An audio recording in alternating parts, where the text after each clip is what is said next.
I just wanted to go towards the end of this very long, dark hallway that had a huge white, bright light at the end of it. And I was being drawn towards it, and I was flying really fast, and it seemed like in no time at all that I was there. I turned around and looked out on that water, and this weird feeling came over me, a feeling like I had to gasp for my breath. I just wanted to get out of there. I was 19 years old, and I didn't want to handle it. It was terrifying.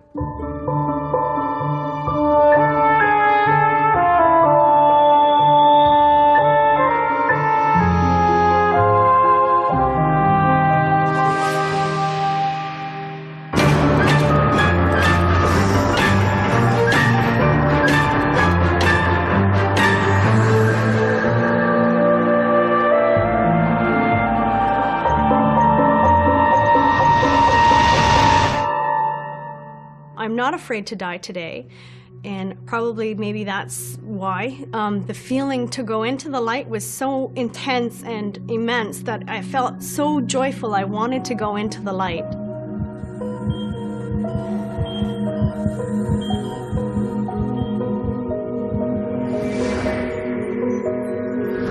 O death, where is thy sting?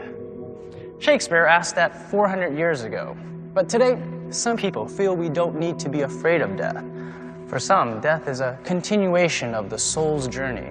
Death is simply one of life's milestones. I'm Lawrence Chow.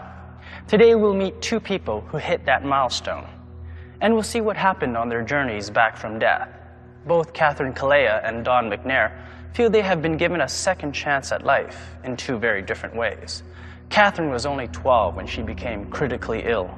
She ended up on an operating table, and her experience there was extraordinary. I was 12 or 13 years old, and I became very ill.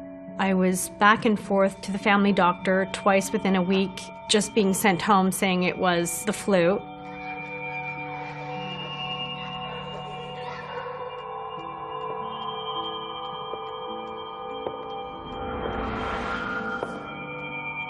I asked for ice cream, I remember. My mother went and bought butterscotch ice cream, and it just sat there. I just looked at it. I couldn't even eat it, and even though I wanted it, but I was too sick to eat it. And everything bothered me. The ticking of the clock, I remember. I didn't want any noise at all. I just got worse. So my father was the one who said, that's it, I'm taking her to the hospital, and he did. And within 2 hours, I had an emergency operation. Dr. Rubin from North York General told my parents that I must have had a high tolerance for pain because nobody with that kind of pain could have had it progress as far as it had. When he cut me open, the appendicitis was at its maximum and had exploded. On the operating table, I saw my body float. Actually, it was my soul, I guess, that floated away from my body towards the ceiling. And I saw about 4 or 5 people in the operating room, and I saw the doctor, I guess the anesthesiologist, and maybe 2 or 3 nurses. And I didn't care about my body. When I looked down, I just was drawn towards a light at the end of what seemed like a very long and dark hallway.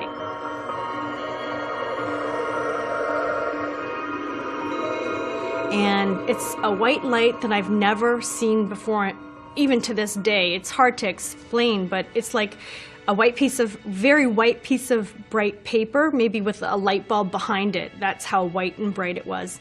And I started flying really close to the ceiling and really fast towards the light.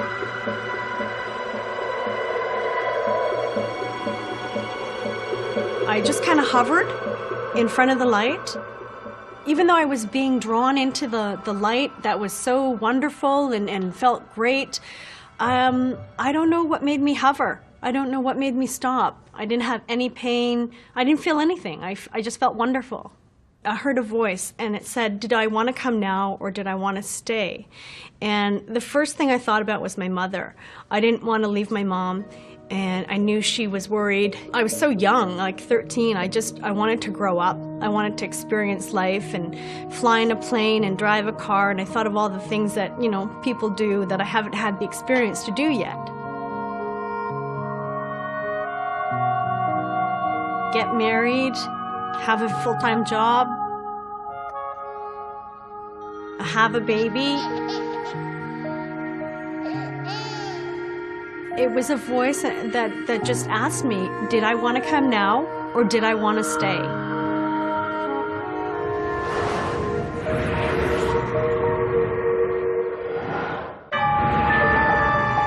It was a voice that just asked me, did I want to come now or did I want to stay? And I said, of all those reasons, no, I don't want to come through the light because I don't want to leave my mother.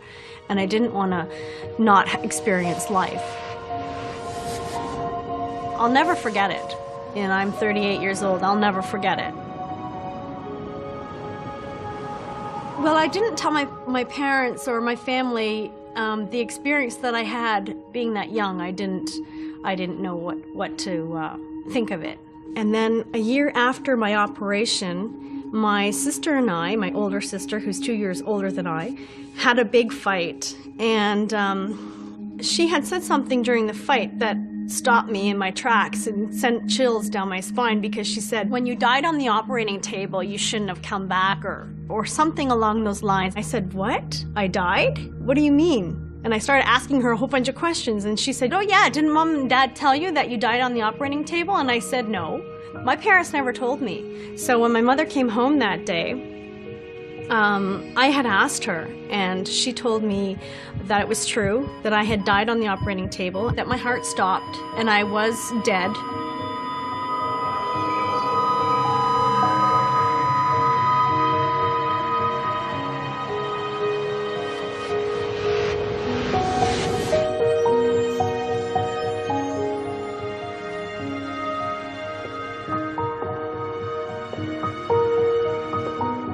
She had papers to prove it, and she showed me the papers, and I was just, had my name on it, and I was just shocked.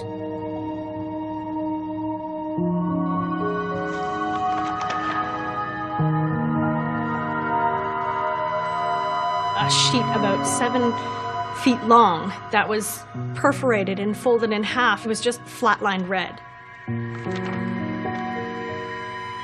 I didn't know what to call it at the time. Now I believe it was a near-death experience.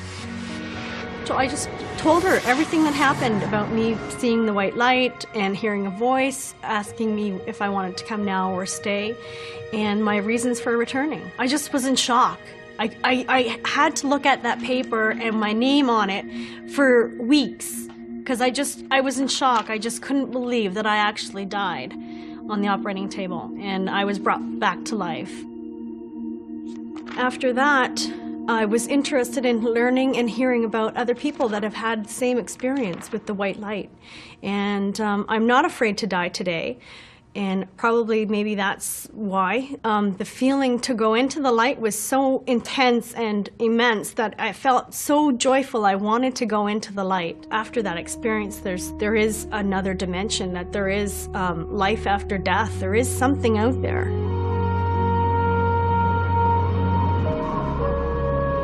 Angels Anonymous is a charity organization based out in Calgary, and what they do is they grant a wish for a dying adult. And I'm a volunteer. It bothers me that perhaps they haven't heard of the white light, or they don't know of the white light, and being able to let that story out and let them know to look towards the light. I want them to understand that there is something out there after death, that there is life, there is something very peaceful, and that experience for me just made me more comfortable about death.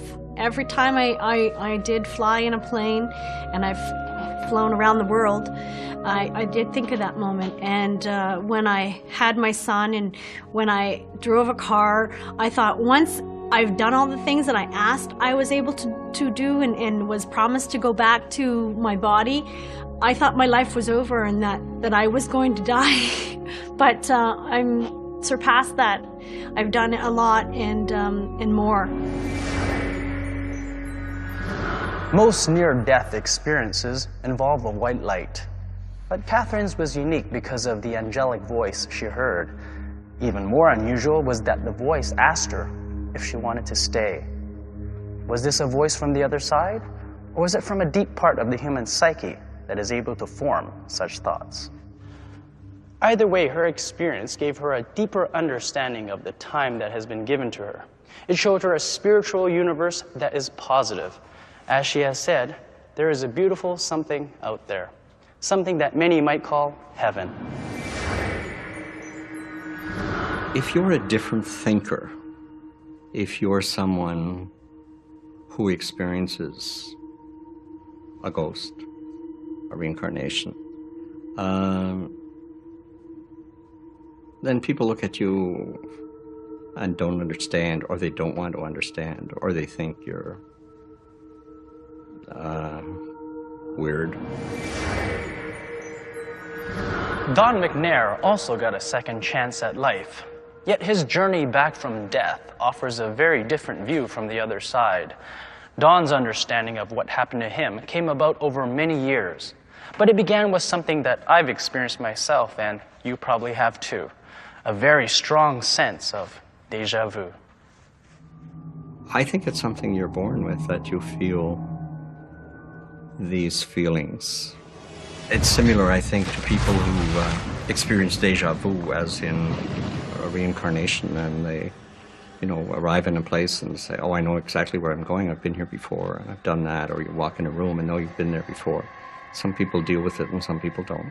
I used to have dreams about water and drowning, and I can remember, waking up quite scared.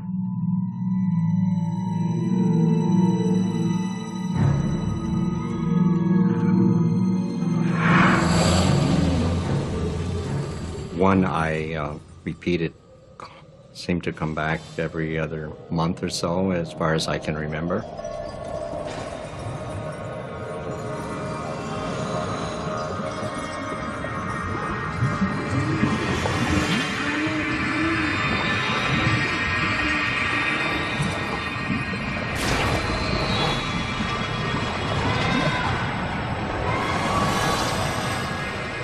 The water was brown and dirty looking. I always woke up tired and exhausted from that dream.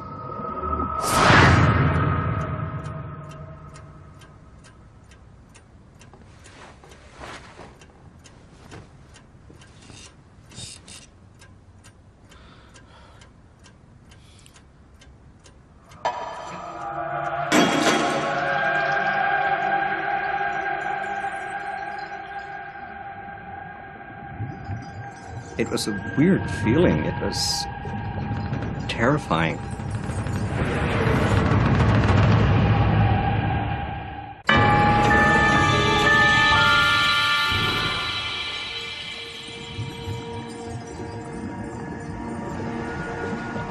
Most of my dreams were drowning. I remember being afraid to go underwater. I never went underwater. I can remember waking up exhausted and out of breath. It was 1958. I had never been to Ontario before. I had two brothers living in Sudbury, and my parents and my sister and I came up on vacation. I was having a lot of problems with my teeth. I was 19 or 20 at the time, doing all the driving. I said, I have to stop. I have to see a dentist. I'm in pain. I was taking painkillers. Nothing was helping. So we stopped outside of Renfrew, Ontario, at a service station, and I asked the service station attendant where the closest dentist would be, and he said, drive down the street and turn left. So I did, and on the way down the street, I had this feeling that I had been there before. I know where I'm going.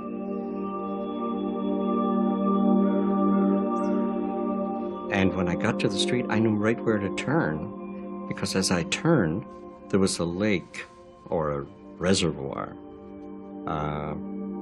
with high grass around it. And as I drove down the street, I knew what the house was going to look like. And I drove in the driveway, and sure enough, the dentist's sign was on front of the house.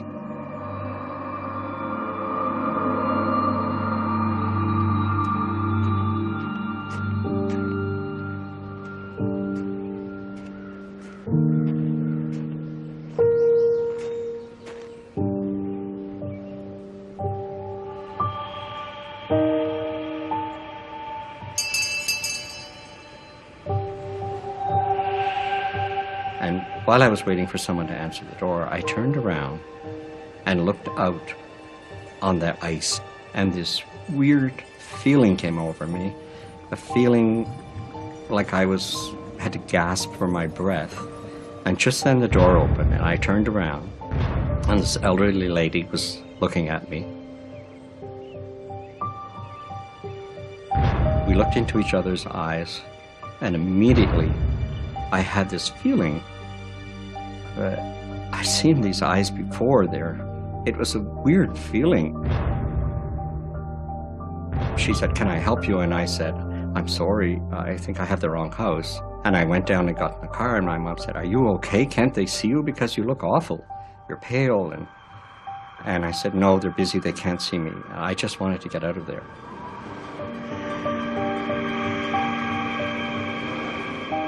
Several years later, I met a woman through business in Montreal, and she had lost her 8-year-old daughter to cancer, and we got talking about reincarnation. She wanted to believe in reincarnation, that her daughter came back and so on. So I remembered my story because I had really put it out of my mind. And she wanted to investigate it further. So at one point when I was in business in Montreal, we drove to Renfrew. We went to a newspaper there. Her idea was to look back to 1938 when I was born. She found an obituary of a 6-year-old boy, son of a dentist, who had drowned in 1938. I was born the same year. I was quite upset when I saw the paper because I really didn't believe it.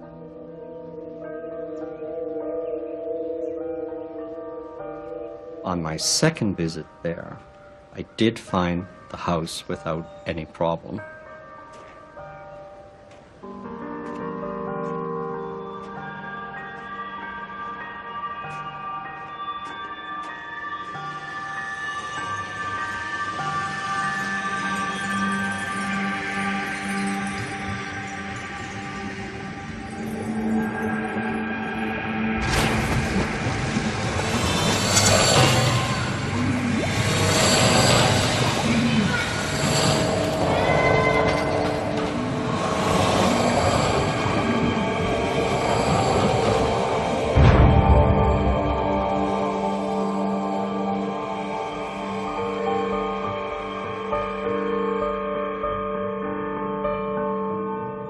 And I said, "No, I don't want to deal with it. Let's go back. I don't want to deal with it."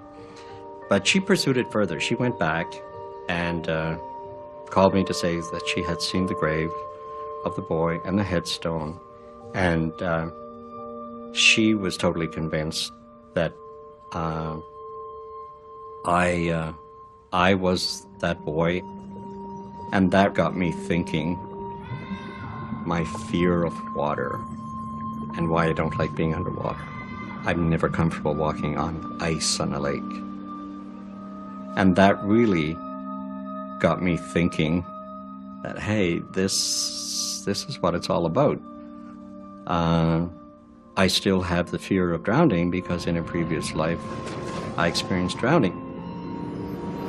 I believe that was me, and that was my previous life. Not a prince or a king or just a simple boy who drowned.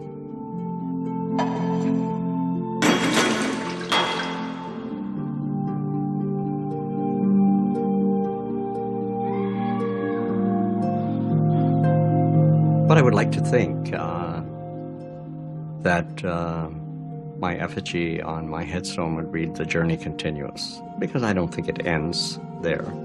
There's life after that. It's just, because life really is just a cloud in the sky. It's here and it's gone. Don believes he is living a dual life, both his own and the life of the young boy who drowned. But he's avoided exploring the boy's history or seeing the tombstone. I wonder if he feels a responsibility, a need to achieve a full life for this other boy, as well as for himself. Hindus and Buddhists also believe in reincarnation. Don's views reflect the impact of our multicultural world. We adopt beliefs from other religions and incorporate them into our lives. Perhaps this can help us find common ground in our search for the meaning of life. Both Catherine and Don feel they have personal proof that there is nothing to fear from dying, and we are lucky to have people like them. They may help us believe, with apologies to Shakespeare, that death in fact has no sting. I'd like to think that my parents and my brother who passed away, they're back enjoying life again, and it makes me feel good in that sense. It gives me comfort. I was not afraid of death or dying, and I am not today. Although I don't want to die, but I am not afraid of it, and in fact look forward to, that light, because there is a beautiful something out there after death. What makes someone notorious? Inconceivable crimes. The hair on the back of your neck stands up when you realize what you're watching. And a passion for publicity. He enjoyed the attention. He wanted to be on the front page. Secret schemes and shocking